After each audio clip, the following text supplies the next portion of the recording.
Hai, apa kabar semuanya? Semoga kabar Anda baik-baik saja. Terima kasih karena sudah memberikan support dan juga kesetiaan Anda untuk membangun channel Codot Film. Yuk kita lanjutkan alur ceritanya, sambil siapin kopi dan cemilan, setting suara volume full. Gasken. Menghancurkan malapetaka. Menyaksikan semakin banyak tentara bayaran memenuhi halaman, Xiao Yan tersenyum tipis. Terlepas dari segalanya, dia perlahan berjalan maju di depan kerumunan yang berkumpul. Maaf, aku di sini untuk membuat kekacauan. Anak muda, kamu punya nyali. Saat dia melihat sikap sombong Xiao Yan, kemarahan ekstrim Mu Shi berubah menjadi senyuman. Dengan lambaian tangannya, menggantikan pintu depan yang awalnya hancur, sebuah pintu hitam tebal dan berat tiba-tiba muncul dari celah rahasia. Dengan suara ledakan, itu benar-benar menutup pintu keluar. Setelah pintu jatuh, semakin banyak anggota serigala kepala tentara bayaran bergegas keluar dari halaman dalam dan mengelilingi Xiao Yan dengan kilatan tidak menyenangkan di wajah mereka. Senjata di tangan mereka memantulkan cahaya dingin di bawah sinar matahari. Menatap puluhan tentara bayaran yang mengelilinginya, Xiao Yan sepertinya agak tak berdaya menggelengkan kepalanya. Jangan berharap aku melakukan 1 lawan 1 denganmu, aku hanya akan menggunakan metode teraman untuk menghapusmu sepenuhnya. Mu Li mencibir sambil menatap raut wajah Xiao Yan. Mendengar kata-kata ini, Xiao Yan dengan ringan menganggukkan kepalanya. Bagi Mu Shi untuk menjadi komandan kelompok ini, dia tidak mungkin menjadi orang bodoh yang sembrono. Jika situasi mereka terbalik, Xiao Yan juga tidak akan terlibat dalam pertarungan 1 lawan 1. Di dunia ini, tidak ada yang benar-benar adil, terlepas dari betapa menjijikannya metode itu, selama itu bisa dengan lancar mencapai tujuannya, itu akan menjadi metode terbaik. Pemenang selalu benar dan pecundang hanya bisa menangisi kekalahan mereka. Xiao Yan memiliki pemahaman yang mendalam tentang kalimat ini. Pergi, bunuh dia. Tidak lagi tahan dengan omong kosong ini, Mu Shi menunjuk ke arah Xiao Yan, suaranya yang sedingin es penuh dengan niat membunuh. Atas perintah komandan mereka, tentara bayaran di sekitarnya segera mencengkeram senjata mereka dengan kuat sebelum teriakan pertempuran saat mereka menutup lingkaran di sekitar Xiao Yan. Berdiri di puncak tangga, Mu Shi memberi anak yang agak pendiam itu tatapan tajam. Dia mengencangkan tinjunya dan dengan dingin berkata, "Tidak peduli apa yang terjadi, kamu harus mati hari ini." Skrik! Saat semua orang menyerang Xiao Yan dari segala arah, tangisan elang tiba-tiba terdengar di langit. Sebuah bayangan besar turun dari langit dan sejumlah besar bubuk putih tersebar darinya. Segera, udara kosong di atas halaman ditutupi dengan bubuk putih yang jatuh perlahan. Abaikan itu, bunuh dia dulu. Melihat perubahan yang tiba-tiba, Mu Shi mengatupkan alisnya dan dengan dingin memerintahkan. Setelah mendengar perintahnya, tentara bayaran yang panik segera menyerang Xiao Yan yang ada di dekatnya, dengan tujuan untuk membunuhnya.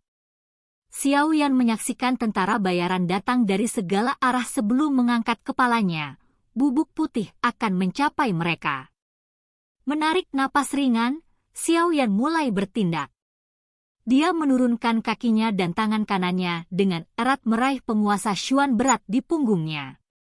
Dengan teriakan rendah, penguasa Xuan berat dipegang di telapak tangannya saat itu terbang. Bayangan gelap berputar di sekitar tubuh Xiao Yan dan beberapa tentara bayaran depan yang menuduhnya dipukul dengan keras oleh penguasa yang berat. Darah menyembur dari mulut mereka saat tubuh mereka terlempar ke belakang. Bang! Penguasa hitam itu dimasukkan ke dalam tanah keras di depan Xiao Yan. Beberapa garis retakan dengan cepat menyebar dari tempat penggaris berada. Dengan tangan kanannya memegang penguasa Xuan berat, tangan kiri Xiao Yan tiba-tiba mengarah ke langit. Dia meringkuk telapak tangannya dan kekuatan isap yang kuat langsung menyedot bubuk putih yang turun ke arah halaman. Saat bubuk itu turun, tangan kiri Xiao Yan bergetar dan kekuatan dorong yang sangat kuat meniup bubuk putih ke arah tentara bayaran di sekitarnya. Batuk, batuk, seperti badai, bubuk putih berputar keluar dari Xiao Yan. Semua tentara bayaran yang tercakup dalam bubuk segera mengeluarkan batuk yang hebat. Ada yang aneh dengan beda itu. Menarik kembali.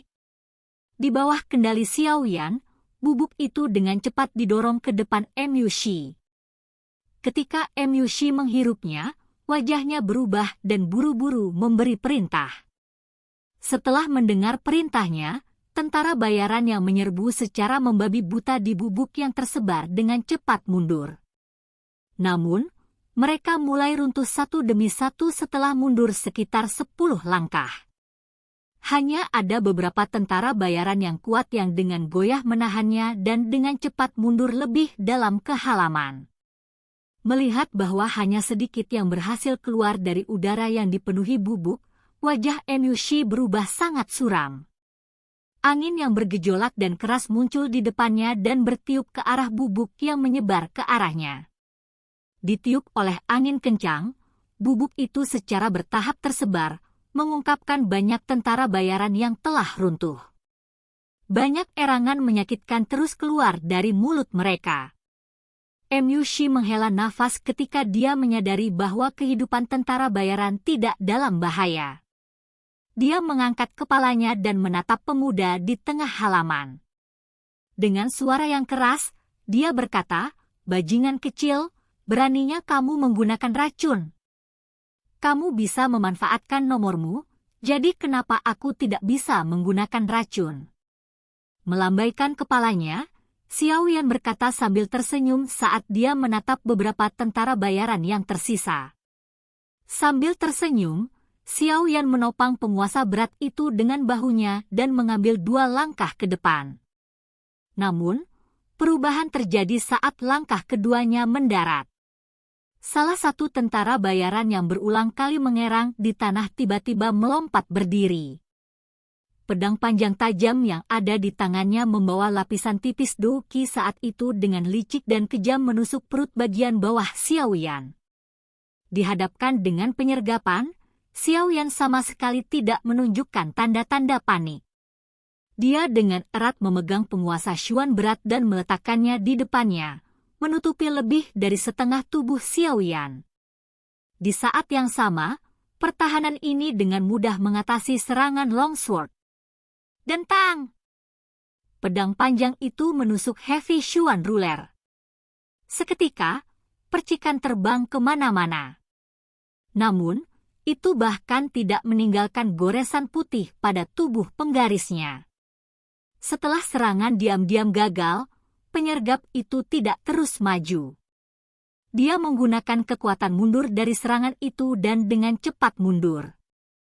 Karena kamu telah meluncurkan penyergapan, mengapa kamu pergi?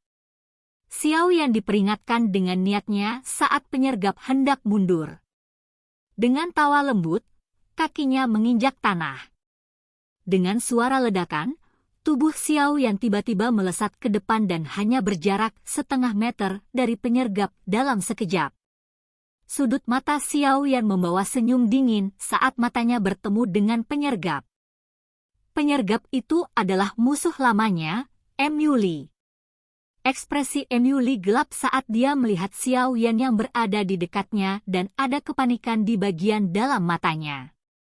Ketika bubuk obat turun dari langit, dia menggunakan kekacauan yang diciptakannya untuk mendekati Xiao Yan dan berpura-pura diracuni dalam jarak dekat darinya.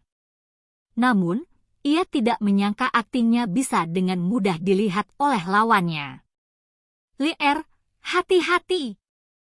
Perubahan mendadak di medan perang juga menyebabkan Mu Shi, yang berdiri di peron, terkejut.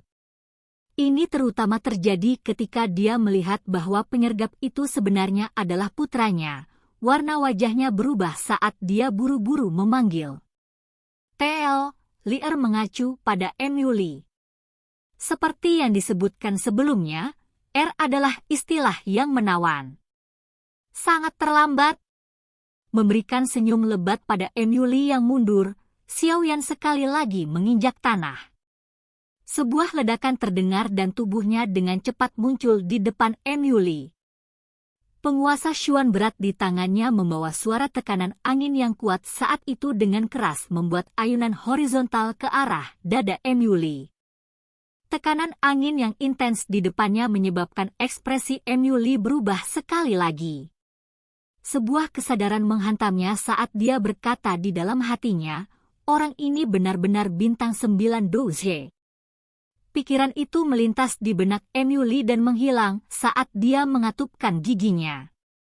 Dia diselimuti oleh serangan Xiao Yan dan dengan kecepatannya saat ini, tidak mungkin untuk sepenuhnya menghindari serangan itu. Dengan demikian, dia hanya bisa dengan paksa menahan serangan Xiao Yan. Sudut mulutnya berkedut, Emily tanpa terkendali menuangkan semua doukinya ke pedang panjangnya. Akhirnya, dia mengatupkan giginya dan menikam pedangnya, yang membawa suara angin kencang ke dada Xiao Yan. Bang! Tubuh penguasa besar itu terbang dengan cepat di udara dan akhirnya menghantam dada Emily dengan keras.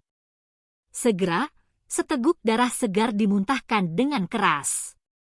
Rasa sakit yang hebat menyebabkan kilatan berbahaya melintas di mata Emily. Ketika tubuhnya hendak terlempar ke belakang, telapak tangannya memindahkan kekuatan yang ganas ke gagang pedang. Pedang panjang meninggalkan tangannya dan di bawah tatapan jahat Emily, menembus dada Xiao Yan. Di bawah serangan ganas Xiao Yan, tubuh Emily, seperti bola meriam yang telah ditembakkan ke tanah dan menabrak pilar kayu besar. Dia meludahkan seteguk darah lagi saat segala sesuatu di depannya menjadi hitam dan dia pingsan. Pedang panjangnya membawa kekuatan ganas dengan kejam menembus dada Xiao Yan. Pukulan putus asa oleh Emily ini berhasil membuat Xiao Yan mundur selangkah. Di langit, Dokter Peri mengeluarkan napas kaget saat dia melihat Xiao Yan ditusuk oleh pedang panjang. Dia akan menaiki Blue Eagle untuk menyelamatkannya ketika Xiao Yan mengangkat tangannya dan melambai padanya. Xiao Yan menunduk dan melihat pedang panjang di dadanya. Dia meraih gagang pedang dan menariknya keluar, tidak ada tanda darah segar di ujung pedang. Rompi bagian dalam yang ditinggalkan Yun Shi memang kuat, melihat ujung pedang tidak memiliki noda darah, Xiao Yan tidak bisa menahan pujian di dalam hatinya. Dia melempar pedang panjang itu ke samping dan menatap Emily yang setengah mati. Lier! Dalam sekejap, Emily terlempar ke belakang dan terbang dari medan perang. Di platform tinggi, kepala Emily menjadi kosong. Dia buru-buru melompat dan mengguncang Emily yang tidak sadarkan diri dengan berat. Setelah menggunakan jarinya untuk memeriksa apakah ada nafas Emily, dia menghela nafas lega. Dia menyerahkan Emily yang tidak sadar kepada tentara bayaran di belakangnya dan mengangkat kepalanya untuk menatap Xiao Yan dengan mengancam. Tangannya perlahan mengambil tombak baja dari tanah saat suara dingin tulangnya dipenuhi dengan niat untuk membunuh. Tidak peduli apa yang terjadi, kamu akan mati di sini hari ini. Kamu sudah memberitahuku itu terakhir kali. Xiao Yan menyaksikan Emily diangkat ke dalam rumah dan sudut mulutnya terangkat dengan acuh tak acuh. Ketika Emily dihancurkan oleh penguasa Xuan berat, energi pada penguasa telah melewati tubuh Emily dan mematahkan pusaran douki di perut bagian bawah. Dengan kata lain, bahkan jika Emily pulih dari luka-lukanya, dia akan menjadi lumpuh. Tindakan ini mungkin tampak sedikit kejam tetapi Xiao Yan tidak peduli. Hubungan mereka adalah salah satu yang tidak bisa dimediasi. Upaya untuk membunuhnya kembali ke gua gunung dan pengejaran melintasi pegunungan akan menyebabkan Xiao Yan kehilangan nyawanya di tangan ayah dan anak seandainya dia tidak beruntung. Selain itu, Xiao Yan mengerti bahwa jika dia berakhir di tangan mereka, bahkan kematian bisa menjadi mimpi yang mewah. Oleh karena itu, saat menghadapi musuh-musuhnya, terutama yang memiliki hubungan yang buruk dengannya, Xiao Yan tidak akan menunjukkan belas kasihan. Dia akan membunuh jika dia bisa dan memastikan bahwa yang lain kehilangan kemampuan untuk membalas dendam jika dia tidak bisa membunuh. Silakan pergi ke. Oke guys, jangan lupa like, comment, share, and subscribe di channel Codot Film. See you next video, peace out and bye-bye.